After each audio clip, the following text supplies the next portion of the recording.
आज हम बात करेंगे chest laser hair removal treatment के बारे में और आपको इसकी पूरी इन्फॉर्मेशन देंगे।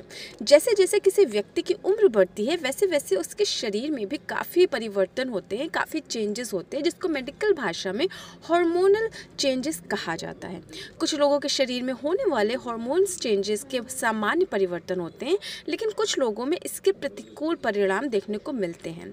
ऐसा अक्सर देखा गया है कि कुछ लोगों के शरीर में अनचाहे बाल होते हैं और वे उससे काफ़ी परेशान होते हैं। कभी कभी उन्हें इसकी वजह से शर्मिंदा भी होना पड़ता है। ऐसे में वह उन टेक्निक्स की तलाश करते हैं जिनसे उन्हें इस समस्या से छुटकारा मिल सके। तब उन्हें लेज़र हेयर रिमूवल के बारे में पता चलता है, जो कि एक बहुत अच्छा और परमानेंट बेस्ट सोल्यूशन है किसी भी तरह के अनवांटेड हेयर्स को रिमूव करने के लिए। तो चलिए बात करते हैं chest laser hair removal treatment की। लेज़र से बाल हटाना या कहिए लेज़र हेयर रिमूवल लेज़र की सहायता से अनवांटेड हेयर को परमानेंटली रिमूव करने की एक टेक्निक है। हालांकि बालों को अन्य टेक्निक्स के थ्रू भी आप रिमूव कर सकते हैं, जैसे वैक्सिंग, ट्वीजिंग, पल्किंग आदि। बट ये जो सारे ट्रीटमेंट्स होते हैं वो टेम्परेरी होते हैं और इसके बहुत सारे साइड इफ़ेक्ट्स भी होते हैं। ये आपको परमानेंट नहीं देते हैं किसी भी तरीके का सल्यूशन। इसके लिए आपको लेज़र का यूज़ करना चाहिए। अगर आप भी अनवांटेड चेस्ट हेयर से बहुत ज़्यादा परेशान हैं तो आपको डर्मेटोलॉजिस्ट से मिलना चाहिए, और जो आपके डर्मेटोलॉजिस्ट होंगे वो आपको इन बेसिस पर जो है लेज़र हेयर ट्रीटमेंट लेने की जो है वो सलाह देंगे। तो पहला होता है आनुवंशिक इतिहास का होना। ऐसा कहा जाता है कि बच्चों को कुछ चीज़ें अपने परिवार से मिलती हैं। अगर किसी परिवार में कोई सदस्य जैसे पुरुष या महिला अनचाहे बालों की समस्या से पीड़ित है तो वह समस्या उसकी आने वाली पीढ़ियों में भी हो सकती है। असाधारण हार्मोन परिवर्तन होना। जिन लोगों में हार्मोन का परिवर्तन असामान्य रूप से होता है उनमें अनवांटेड हेयर की जो प्रॉब्लम होती है वो बहुत ज़्यादा कॉमन देखने को मिलती है। कोई बीमारी का होना। जब कोई व्यक्ति अनचाहे बालों की समस्या को लेकर किसी डॉक्टर के पास जाता है तो डॉक्टर उसकी इस समस्या के कारण का पता लगाने की कोशिश करते हैं। इसके लिए वह उसके स्वास्थ्य की जांच भी करते हैं, जैसे कि थायराइड आदि। कोई मेडिकेशन लेना। मरीज के अनचाहे बालों की समस्या को लेकर डॉक्टर्स के पास जाने पर डॉक्टर इस बात का भी पता लगाते हैं कि कहीं आप कोई मेडिसिन तो नहीं ले रहे हैं। Last but not the least, हमारा खान पान। ऐसा माना जाता है कि किसी भी व्यक्ति के लिए सेहतमंद खाना काफ़ी आवश्यक होता है, क्योंकि उसका सीधा असर आपके स्वास्थ्य पर पड़ता है। किसी व्यक्ति के शरीर पर अनचाहे बालों का कारण जो है वो आपका खराब खान पान भी हो सकता है। तो जो लेज़र हेयर रिमूवल ट्रीटमेंट होता है वो शरीर पर मौजूद अनचाहे बालों को हटाने का एक प्रोसेस है।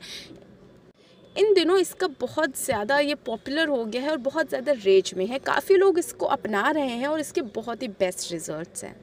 तो लेज़र हेयर रिमूवल की प्रक्रिया को शुरू करने से पहले जो डॉक्टर्स होते हैं वो मरीज़ की स्किन को अच्छी तरह से जांच करते हैं, जिसमें वह इस बात का पता लगाते हैं कि क्या त्वचा लेज़र के प्रभाव को सहन कर पाएगी या नहीं।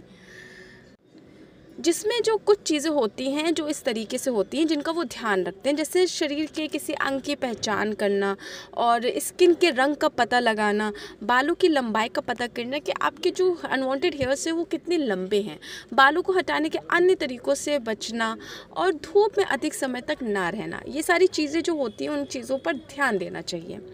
तो चलिए जानते हैं चेस्ट लेज़र हेयर रिमूवल की जो प्रोसेस होता है वो क्या होता है। स्टेप 1 में ये होता है कि जो त्वचा के अंग को शेव करना होता है।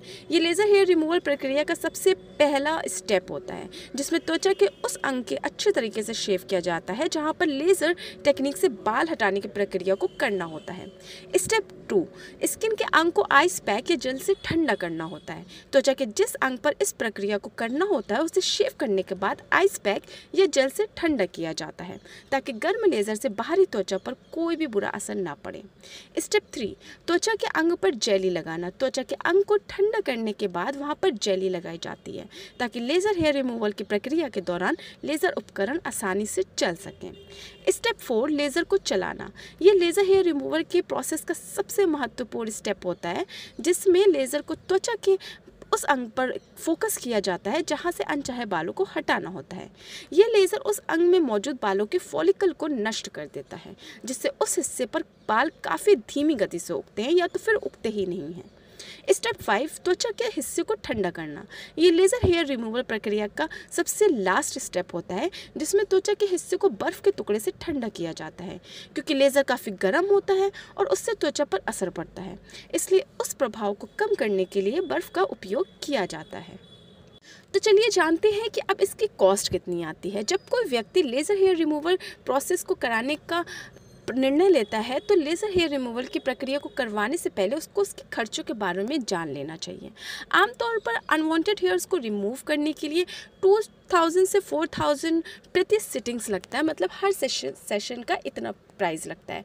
बट ये डिपेंड करता है कि आप किस अस्पताल से अपना ट्रीटमेंट करवा रहे हैं या आप किस क्लिनिक से करवा रहे हैं, और आपका जो लेज़र इक्विपमेंट है वो क्या यूज़ किया जा रहा है, किस टाइप का लेज़र यूज़ किया जा रहा है, आपके स्किन का या आपके जो ट्रीटेड एरिया का साइज़ कितना है, और इस प्रोसेस में कितना ज़्यादा टाइम लगेगा, और नंबर ऑफ़ सेशंस, इन चीज़ों पर जो होती है आपकी पूरी कॉस्ट जो है वो डिपेंड करती है।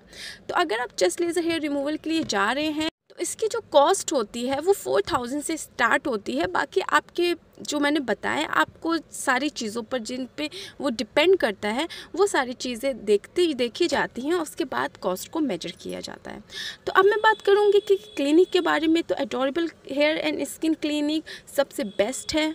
एडोरेबल क्लिनिक के जो डर्मेटोलॉजिस्ट हैं, जो स्किन स्पेशलिस्ट हैं, वो काफ़ी एक्सपीरियंस्ड हैं, उनको बहुत ज़्यादा नॉलेज है, और वो अब तक 10,000 प्लस पेशेंट्स को हेयर एंड स्किन ट्रीटमेंट दे चुके हैं और उनको खूबसूरत बना चुके हैं।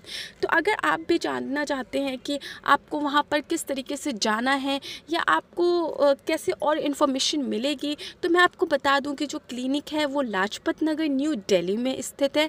इसके अलावा जो मैं आपको नंबर दे रही हूँ, आप उस पर कॉल करके फ्री कंसल्टेशन अपना बुक कर सकते हैं।